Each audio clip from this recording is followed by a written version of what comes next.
The law said every human man could be assigned an orc wife. Edrin never thought that nightmare would reach his door. Then he found a small orc girl face down in the snow with a broken shackle on her ankle, blood on her mouth, and hunters closing in behind her. She was still dangerous. The moment he touched her, she woke up with a knife in her hand and tried to cut his throat. He barely caught her wrist. She was weak, freezing, half poisoned, and shaking so hard she could hardly breathe. But her eyes were full of fury, not fear. Not the eyes of a servant, not the eyes of someone ordinary. Whoever she was, people had not just chased her, they had wanted her erased. The dogs were getting closer. Edrin should have run. A poor human woodcutter did not survive by dragging trouble home.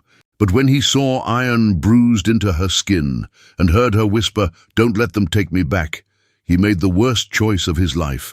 He lifted her into his arms and carried her toward his cabin. Behind them, something howled.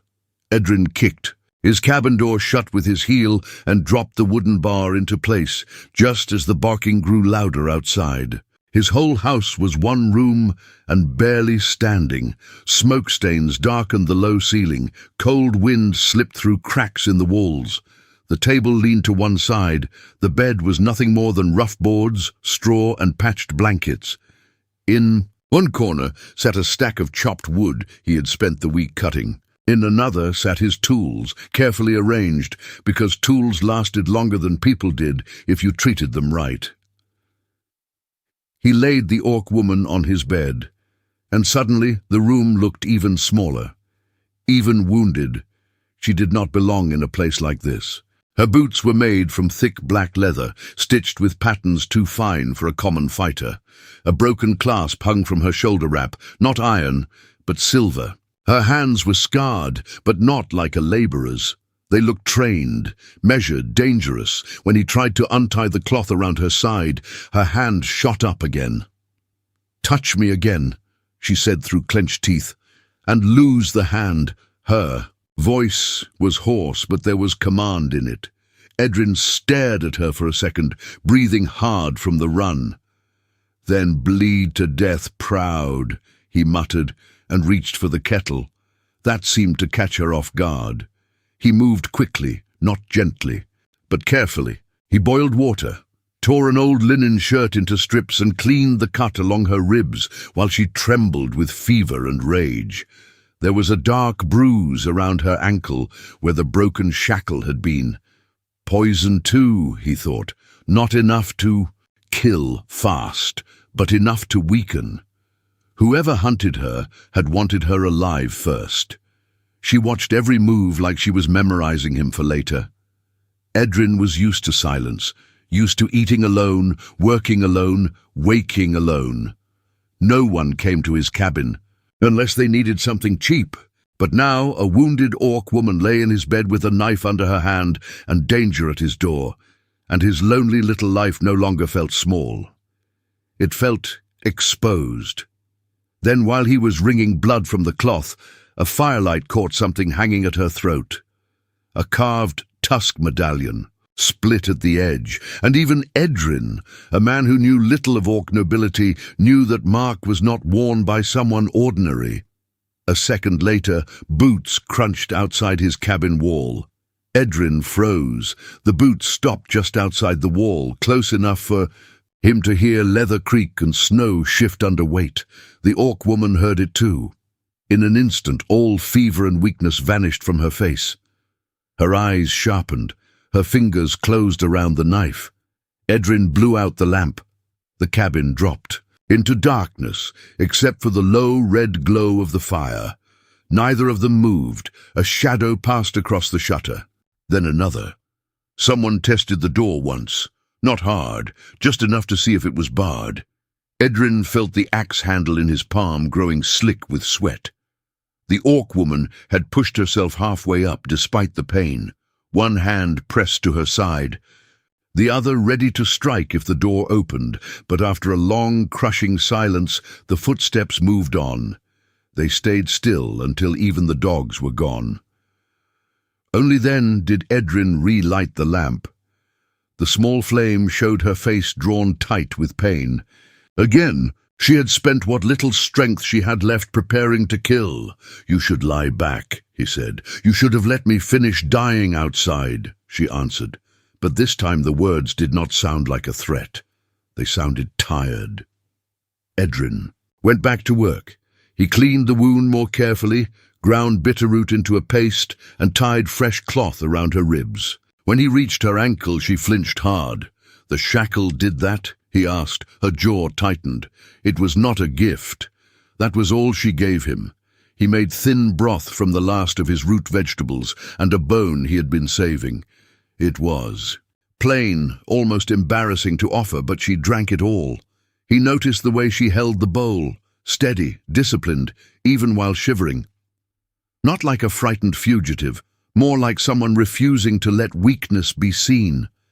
When she finished, she glanced at the empty pot hanging over the fire.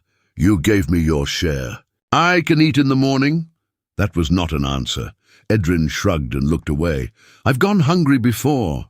Something in her expression changed then. Not warmth exactly, not yet. But the hard edge of contempt eased by a breath as the night deepened. The cabin settled into a strange routine. He fed the fire. She stayed awake longer than she should have, watching every corner of the room as if she did not trust walls to protect anyone. He sat on a stool near the door, sharpening his knife, pretending not to notice that she refused to sleep until she was sure he would not touch the medallion at her throat. At one point, she looked at the wooden charms hanging above his window, small carved pieces tied with twine. "What are those?" "River ash," he said. "My mother used to hang them in winter, keeps bad luck out." The corner of her mouth moved, almost mocking. "Humans use wood scraps against bad luck?" Edrin glanced at her. "What do orcs use?" Her eyes shifted. "To the fire, blood, oaths, iron." He let out a quiet breath that was almost a laugh. "Wood is easier." For the first time, she actually looked at him, not as a burden or a threat, but as a man. Later, near dawn, he saw her hand trembling as she tried to lift the water cup. She hated that he noticed.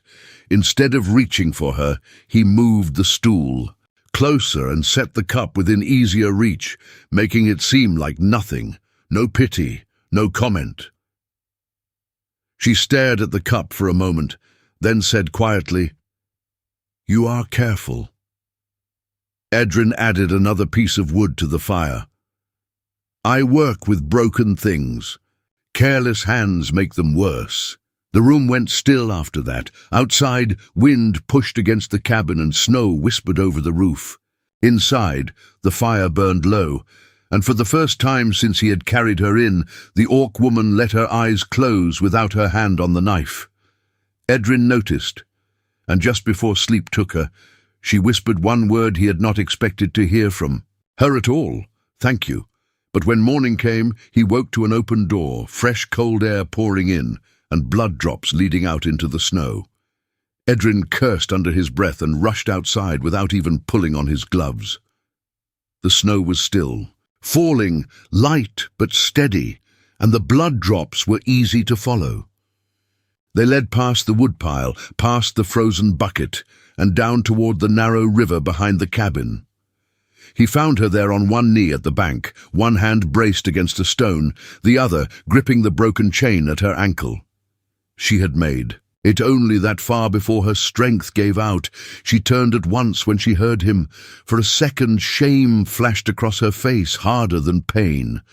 "I was not running," she said. "You can barely stand." "I noticed." He looked down and saw what she had been trying to do. The snow around her was marked where she had scrubbed at the dark blood on her side and at the dried stains on her clothing. Near her knee lay the medallion, briefly exposed where it had slipped free from her collar. "You were washing the blood off before someone tracked you," he said. She did not answer, which was answer enough. Edrin stepped closer and held out his hand. She stared at it like it offended her. Orc pride, he was beginning to understand, could survive fever, poison, and hunger far longer than the body could. "You can fall here," he said. or be angry inside where it's warm. For one long moment he thought she would refuse just to prove she could. Then, slowly, she put her hand in his. Even weakened, she was heavy and solid, all coiled strength and stubborn dignity. He half carried her back to the cabin, and though she said nothing, she did not pull away. By midday, the fever had returned. He gave her bitter root and willow bark, changed the bandage again, and forced her to drink more broth. She accepted the care with less resistance now, but not with ease. Every small act still cost her something. Trust, he realized, was not one choice. It was 100 humiliations survived without betrayal. The storm trapped them together. Another day, then another. Their silence changed shape. It was no longer the silence of strangers waiting for danger. It became the silence of two tired people learning where the other one hurt. She watched him when he thought she was sleeping and saw the stiffness in his injured hand worsen each evening. He caught her once, pressing her thumb hard into the center of an old scar across her shoulder, as if pain kept some memory in place. That night, while the wind scraped branches over the roof, she spoke first. "My brother used to say weakness should be hidden before enemies smell it." Edrin looked up from repairing a torn bucket strap. "Did he die?" Her face did not move, but her voice changed. "He was murdered." The room went quiet except for the crackle of the fire. She did not give details. She did not need to. Grief sat plainly enough in the way she looked into the flames and nowhere else. For the first time, Edrin understood that what followed her was not only danger, it was loss. Someone had cut her life open long before he found her in the snow.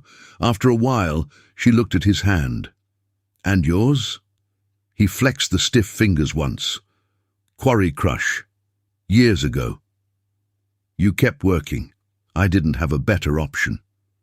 That earned the smallest nod from her. Not pity, recognition.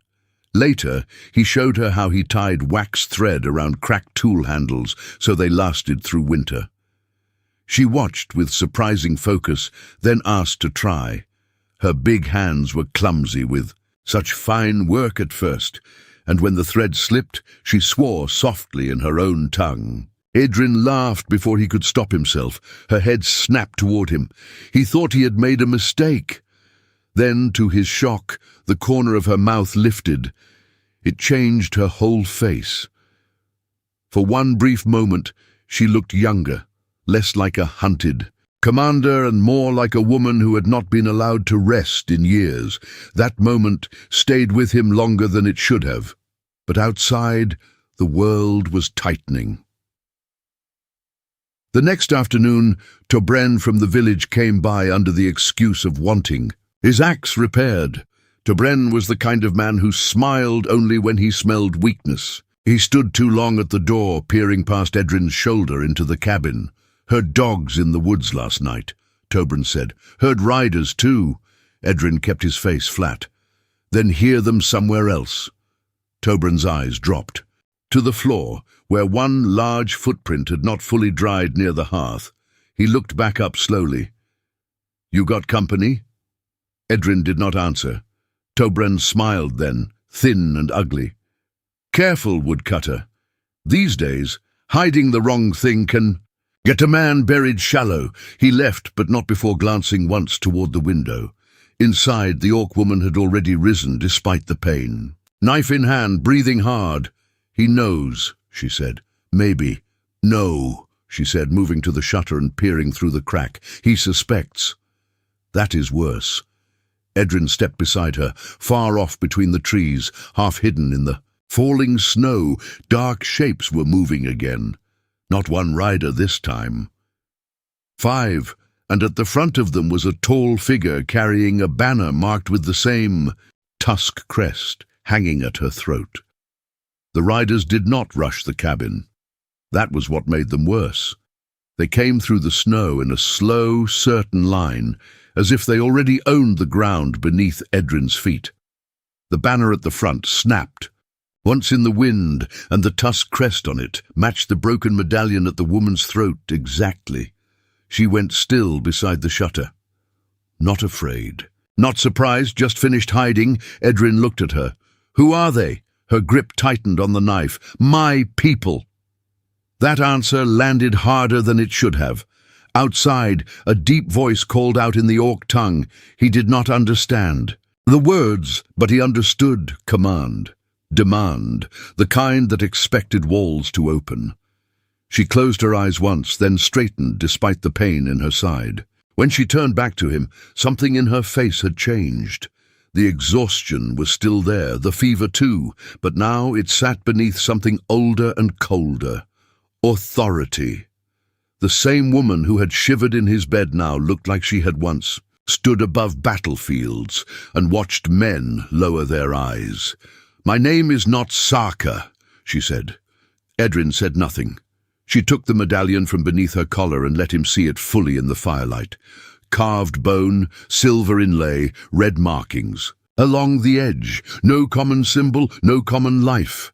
"I am Thera," she said, "daughter of High Matron Veska of the Red Tusk Line, commander of the Eastern Border Host."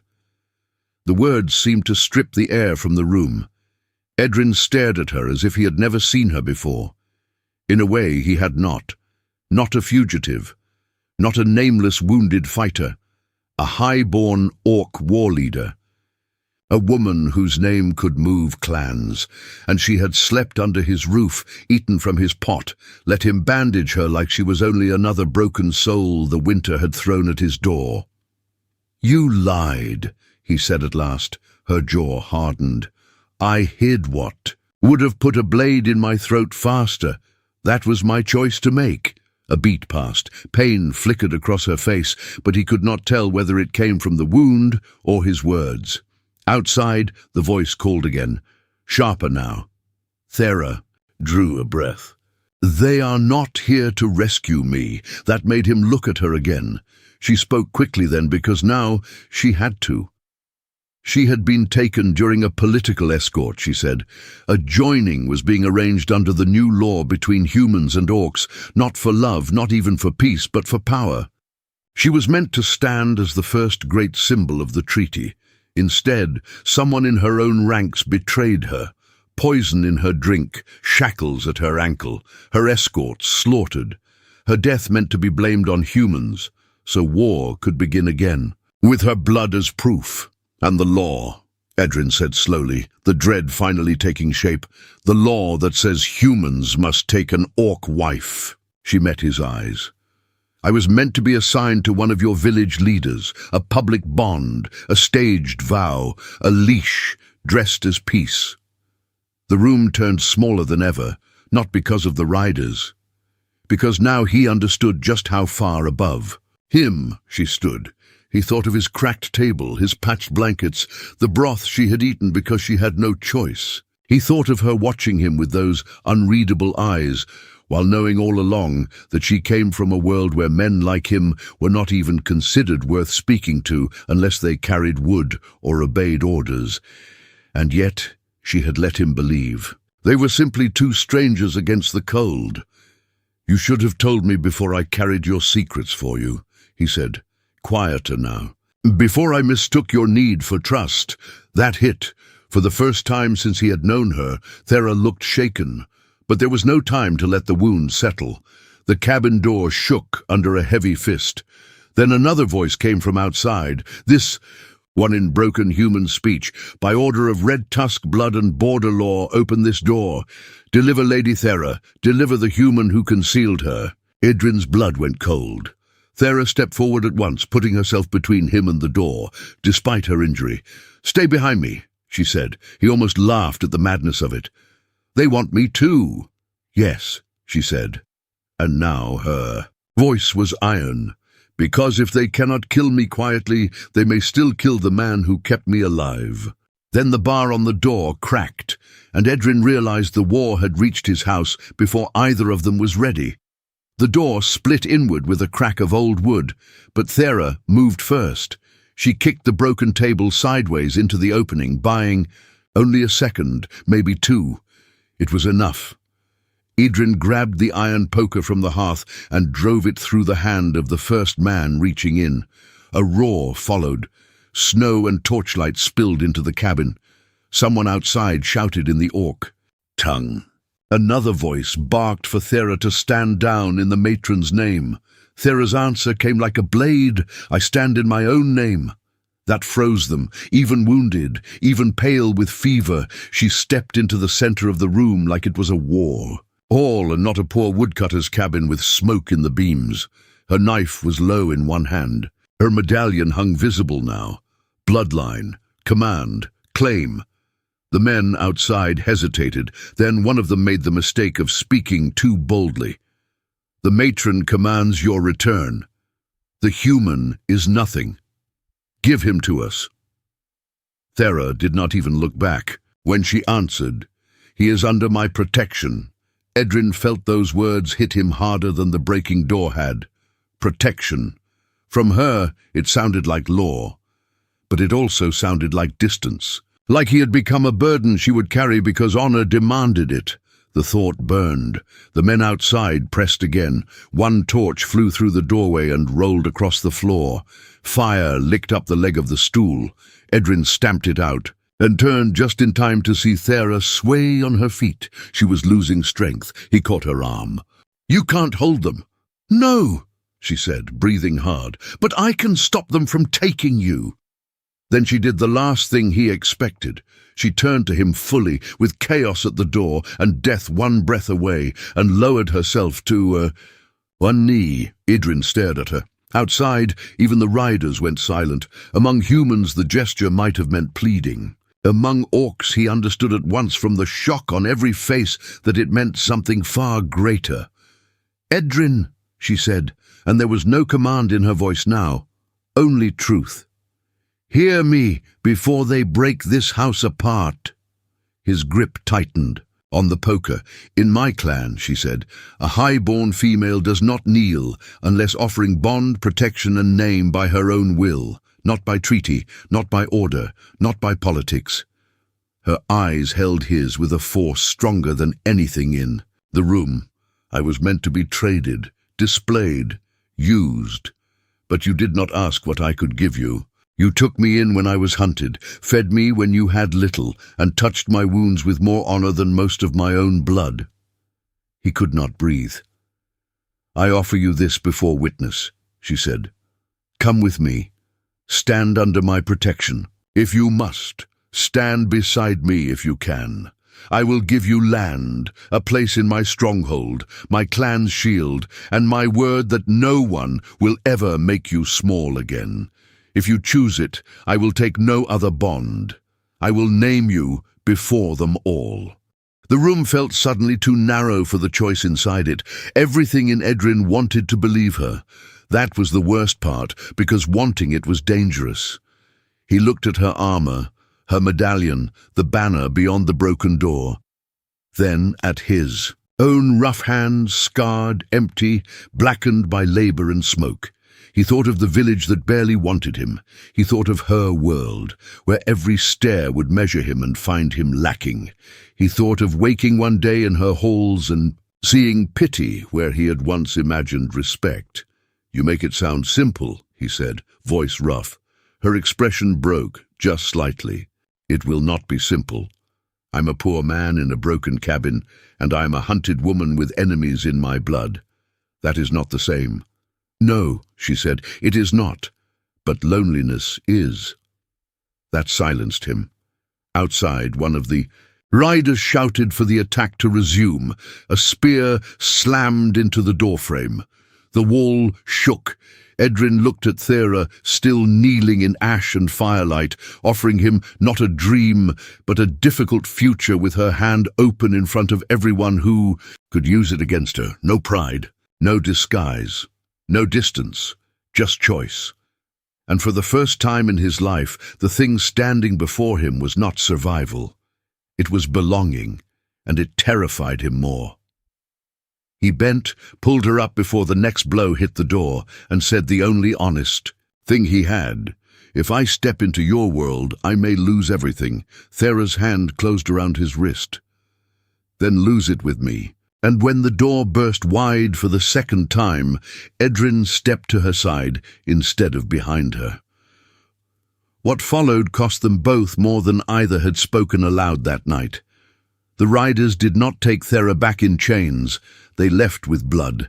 On the snow, 2 dead, 1 wounded, and a truth they could no longer bury. Before dawn, Thera named the traitor openly, one of her own mother's counselors, a male war chief who had arranged the poison, the false escort, and the planned murder that would have thrown blame on the human border villages.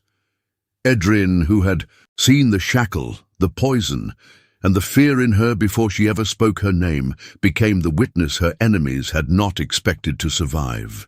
The scandal split the Red Tusk clan. Some called her reckless for choosing a human over an easier political bond. Some called Edrin an insult to her bloodline. The village did not welcome him back either. Tobrin spread his version of the story, until even old neighbors looked at Edrin as though he had crossed into something unnatural and would never fully return. So in the end, both of them lost the worlds that had once defined them, but they did not lose each other. Thera refused the staged marriage the treaty had planned for her, and rewrote the bargain in front of clan and border witnesses alike. No, human man would be forced to take an orc wife. No orc woman would be traded as a symbol. If there would be peace, it would have to be built by choice, not command. It nearly cost Thera her place in succession. It cost Edrin the last easy path back into his old life. Together, they built something smaller than power and stronger than law. Not in the center of her clan fortress, not in his old lonely cabin, but on a stretch of hill between human fields and orc hunting ground, where both sides could see the smoke from their hearth. Edrin repaired roofs, tools, wagons, and winter fences for whoever came without hatred in hand. Thera rode patrol along the border and sat in councils with a new kind of authority, one shaped not only by strength, but by mercy she no longer considered shameful. People still stared when they walked together. Some always would, but the staring changed nothing. The broken tusk medallion was reforged and hung above their door. Beneath it, on the first deep snow of winter, Thera stepped out into the cold and found Edrin stacking wood with his scarred hand, stiff from frost. She took the bundle from his arms before he could protest, and for a moment he laughed, the easy, unguarded laugh of a man who no longer felt like a guest in his own life. Once, he had carried a wounded orc girl through the snow because he could not bear to leave her to die. Now, as they stood together before the house they had paid for with exile, defiance, and love, she leaned her forehead to his and became the one place in the world where he was never small again.